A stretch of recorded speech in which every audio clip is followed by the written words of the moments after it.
दोस्तों SN electrical academy में आपका स्वागत है। दोस्तों हम निमी असाइनमेंट की इलेक्ट्रीशियन ट्रेड थ्योरी की सीरीज चला रहे थे, जिसमें दोस्तों पिछली वीडियो में हम 19 तक क्वेश्चन का सलूशन किए थे।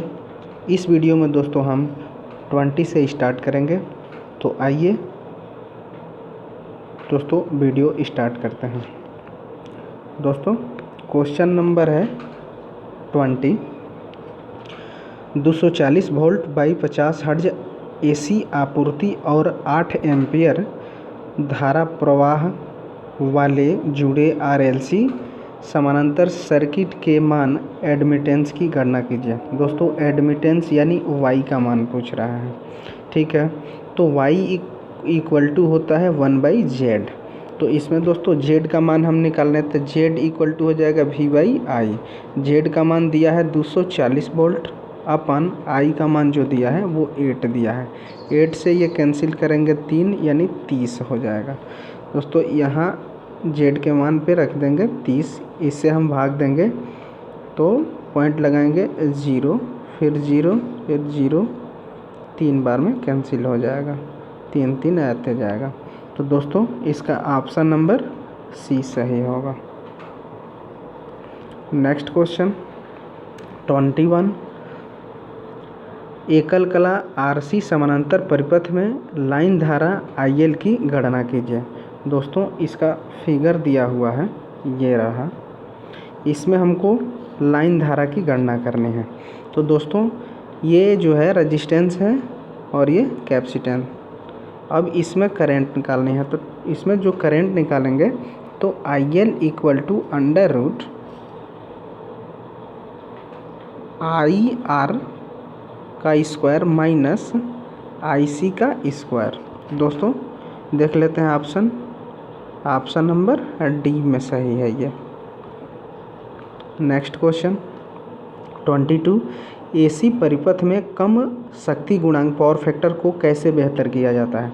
दोस्तों किसी भी उपकरण का पावर फैक्टर सुधारना हो तो उस उपकरण के हम समानांतर में कैपेसिटर लगाते हैं या सिंक्रोनस मोटर लगाते हैं। तो दोस्तों आइए ऑप्शन देख लेते हैं। प्रतिरोध जोड़कर नहीं, संधारित्र को श्रेणी में जोड़कर नहीं, प्रेरकत्व को श्रेणी में जोड़कर नहीं, संधारित्र को समांतर में जोड़कर। दोस्तों किसी भी उपकरण का अगर हमको पावर फैक्टर सुधारना है तो उसके पैरेलल में, उपकरण के पैरेलल में हम कैपेसिटर लगाते हैं, यानी ऑप्शन नंबर D सही होगा। Next question 22।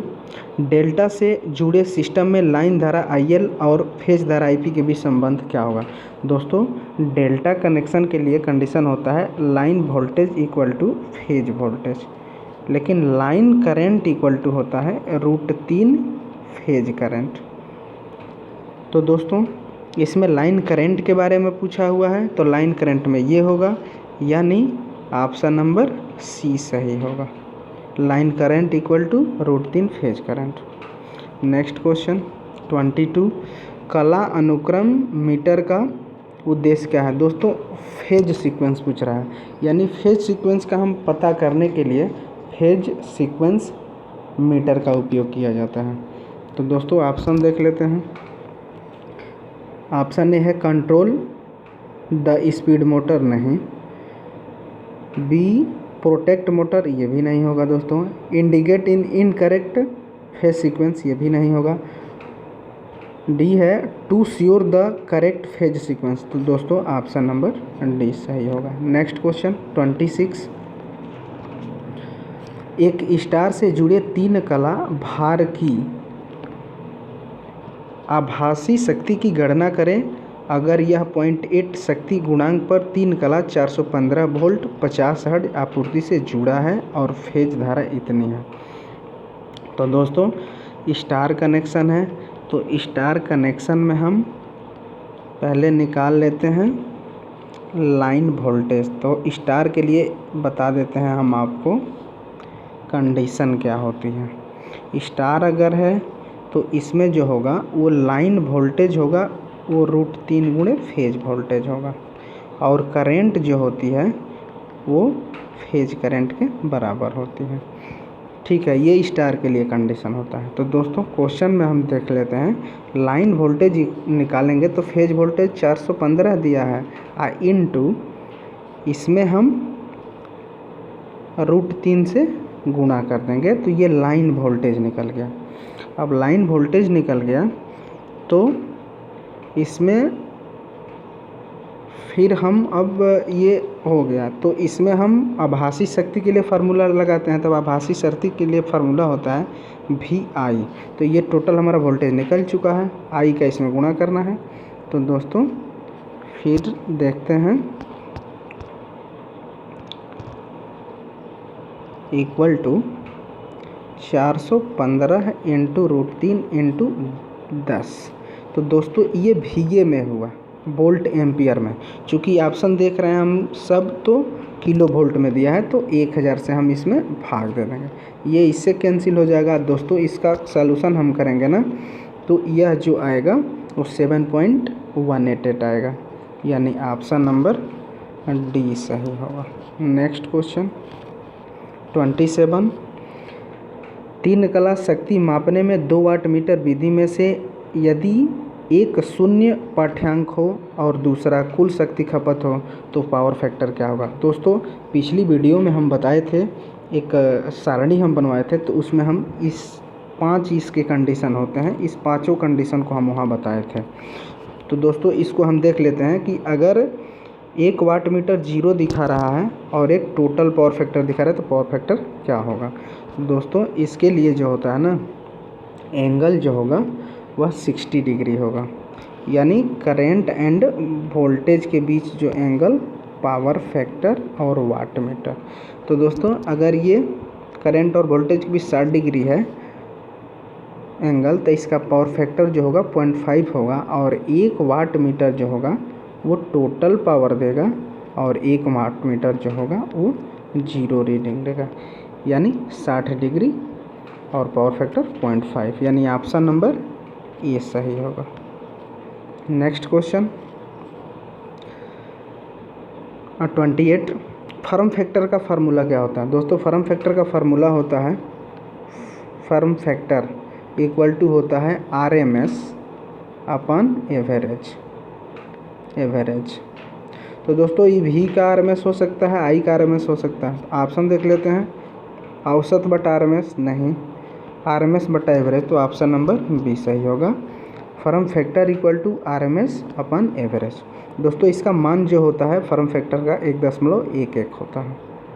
Next question 29, AC समांतर परिपथ में धारा के कुल विरोध के रूप में किस विद्युत शब्द को परिभाषित किया गया है। दोस्तों विद्युत धारा के कुल विरोध जो होता है ना वह इम्पीडेंस होता है Z। तो दोस्तों ऑप्शन नंबर B सही है। और इस इम्पीडेंस का जो मात्रक होगा वह महो होगा, ठीक है।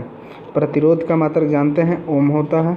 एडमिटेंस ये जो है इसका मात्रक भी महो होता है, और सब्सटेंस का भी मात्रक महो होता है। नेक्स्ट क्वेश्चन 30,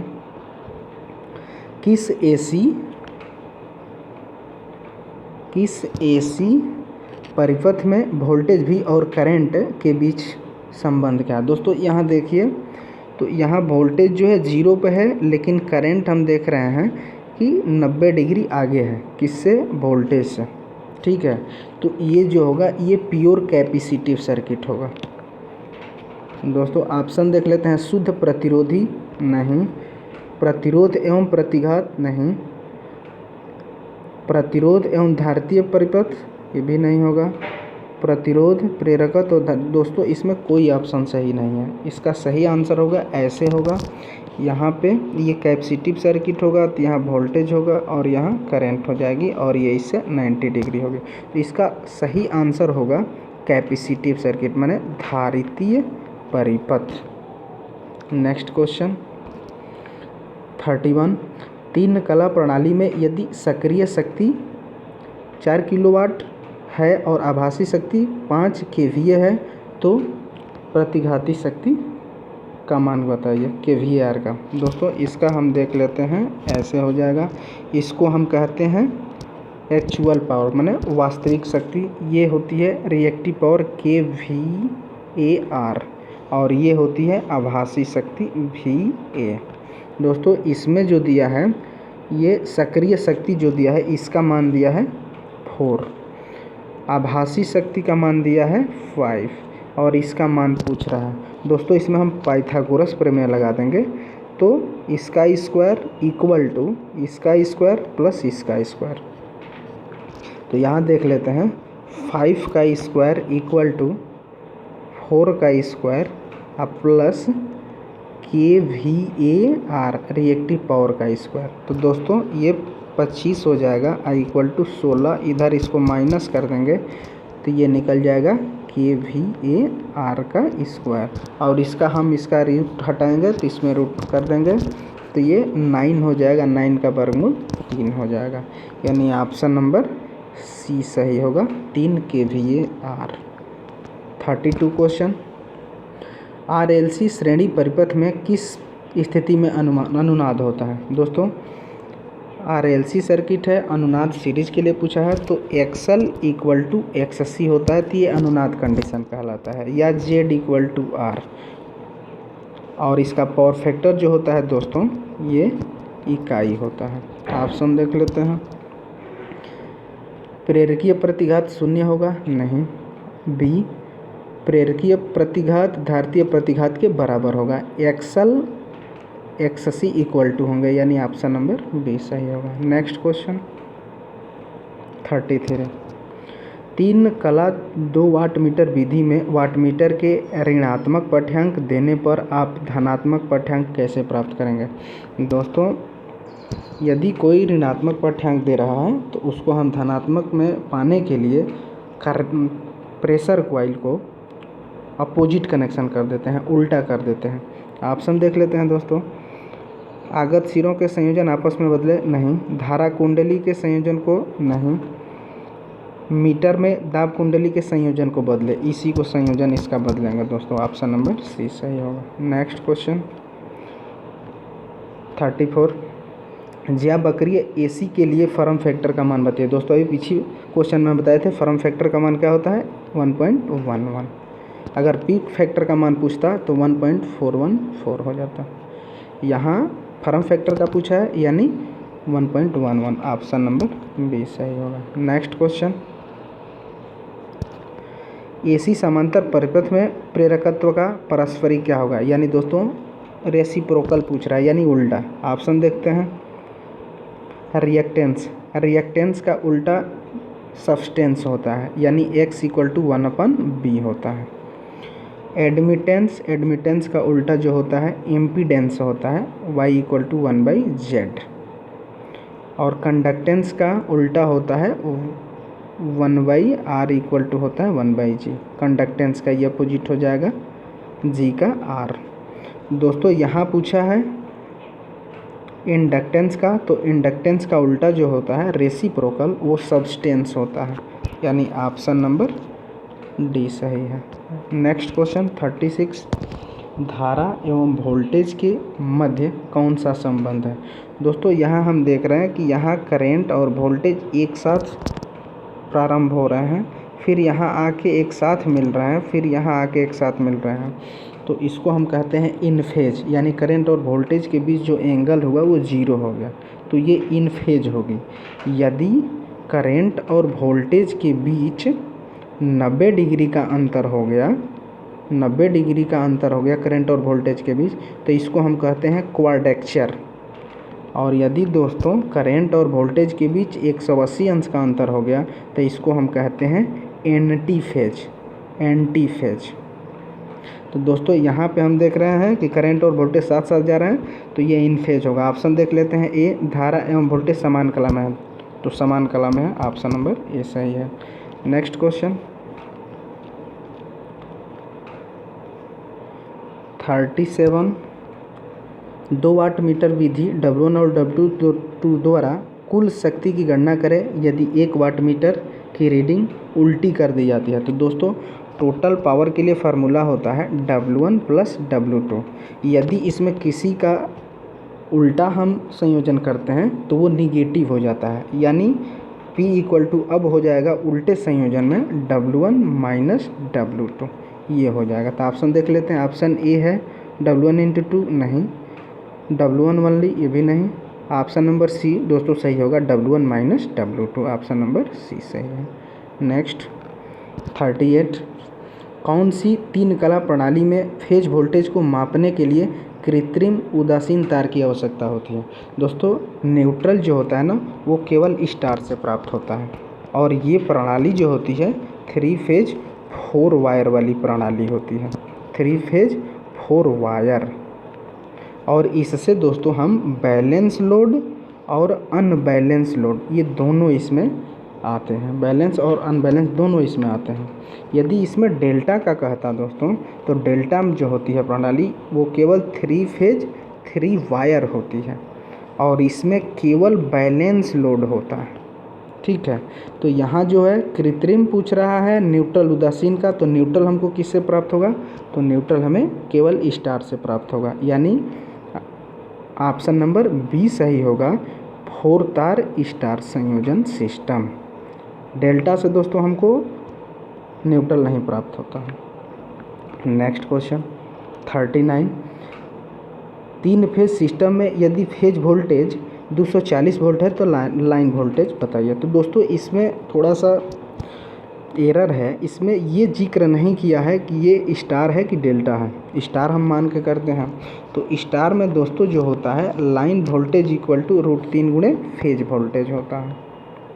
ठीक है, तो इसमें जो है फेज वोल्टेज दिया है 240 वोल्ट इंटू √3 का मान 1.732 होता है। दोस्तों इसमें जब आप गुणा करेंगे तो 415 वोल्ट आएगा, यानी ऑप्शन नंबर सी सही होगा, 415 volt. Next question 40, form factor का सूत्र बताइए। दोस्तों फॉर्म फैक्टर का फार्मूला पीछे हम कभी क्वेश्चन में किए थे। फॉर्म फैक्टर इक्वल टू होता है RMS बटा एवरेज, और RMS को दोस्तों हम कहते हैं प्रभावी मान, हिंदी में प्रभावी मान। तो प्रभावी मान बटा औसत मान, तो यहाँ देख लेते हैं ऑप्शन ए प्रभावी मान बटा औसत मान, ऑप्शन नंबर ए ही दिया है, यानी ऑप्शन नंबर ए सही होगा। नेक्स्ट क्वेश्चन 41, RLC श्रृंखला सर्किट में प्रतिबाधा Z की गणना कीजिए।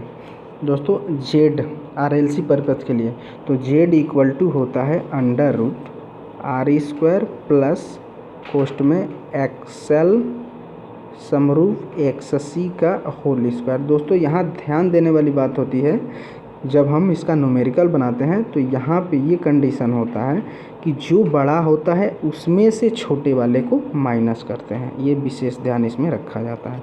ऑप्शन नंबर देख लेते हैं, तो दोस्तों ऑप्शन नंबर डी सही है इसमें, यह फार्मूला। नेक्स्ट क्वेश्चन 42, 3 फेज शक्ति माप की 2 वाटमीटर विधि में यदि 1 वाटमीटर ऋणात्मक पाठ्यांक देता है तो पावर फैक्टर क्या होगा? दोस्तों सारणी में हम बताए थे कि 60 डिग्री, 60 से 90 डिग्री, तो इसमें जो आता है ना, इसमें जो आता है 61 से 89 डिग्री में हम बताए थे, ये डिग्री होगी करंट और वोल्टेज के बीच, इसका पावर फैक्टर हो जाएगा और वाटमीटर रीडिंग हो जाएगी। तो इसमें जो था ना 61 से 89 में पावर फैक्टर जो था 0.5 से कम था, और 1 वाट मीटर जो था वो धनात्मक रीडिंग देगा, तो दूसरा वाट मीटर ऋणात्मक रीडिंग देगा, और यही कंडीशन कहा है, ऋणात्मक रीडिंग दे रहा है, यानी इसमें जो पावर फैक्टर होगा वो 0.5 से कम होगा, यानी ऑप्शन नंबर डी सही होगा। नेक्स्ट क्वेश्चन 43, 3 कला AC परिपथ में कलांतर कितना होगा, फेज एंगल कितना होगा 3 फेज वाइंडिंग में? दोस्तों इसके लिए फार्मूला होता है थीटा इक्वल टू 360 बटा नंबर ऑफ फेज की संख्या। ठीक है, तो इसमें दिया है 360 अपन फेज की, इसमें जो संख्या दिया है वो 3 दिया है, 3 से इसमें भाग देंगे दोस्तों तो 120, यानी 120 डिग्री, ऑप्शन नंबर बी सही होगा। नेक्स्ट क्वेश्चन 44, किस स्थिति को अनुनाद RLC स्थिति कहते हैं? दोस्तों, अनुनाद के लिए XL = XC होता है या R = Z भी होता है। ये कंडीशन होता है अनुनाद का, और इस अनुनाद कंडीशन में पावर फैक्टर जो होता है वह यूनिटी होता है, इकाई होता है। तो दोस्तों, इसमें कंडीशन पूछा है, ये पहला दिया है XL बड़ा है XC से, तो ये इंडक्टिव सर्किट हो गया। बी जो दिया है XC बड़ा है XL से, तो ये कैपेसिटिव सर्किट हो गया। और XL = XC सी में दिया है, यानी ये रेजोनेंस हो गया, यानी ऑप्शन नंबर सी सही होगा, अनुनादी कंडीशन। 45 क्वेश्चन देख लेते हैं दोस्तों, और ये आज का लास्ट क्वेश्चन होगा। स्थिर एंगुलर वेलोसिटी में कितने परिणाम का आघूर्ण प्राप्त होगा? तो ये फेजर क्वांटिटी होगी, यानी ऑप्शन नंबर सी सही होगा, फेजर क्वांटिटी। दोस्तों, इस वीडियो को ज़्यादा से ज़्यादा लाइक करें और अपने दोस्तों में शेयर करें, और यदि आप इस चैनल पर नए हैं तो दोस्तों प्लीज़ इस चैनल को सब्सक्राइब करें। दोस्तों, अब तक हम टोटल इस वीडियो को लेकर के टोटल 10 पार्टों में हम वीडियो अपलोड किए हैं अपने इस चैनल पे। तो दोस्तों, इस 10 पार्ट में हम टोटल एक सेमेस्टर, उस पूरे एक सेमेस्टर को हम प्रत्येक क्वेश्चन का डीपली सॉल्यूशन करके और समझाया हुआ है और अपलोड किया हुआ है। तो दोस्तों, आपसे निवेदन है कि आप इस वीडियो को 1 से 10 पार्ट तक जो भी दी गई है उसको आप देखें ध्यानपूर्वक, तो आपको इसमें से बहुत कुछ सीखने को मिलेगा। तो दोस्तों, इस वीडियो में बस इतना ही। तब तक के लिए बाय बाय, टेक केयर।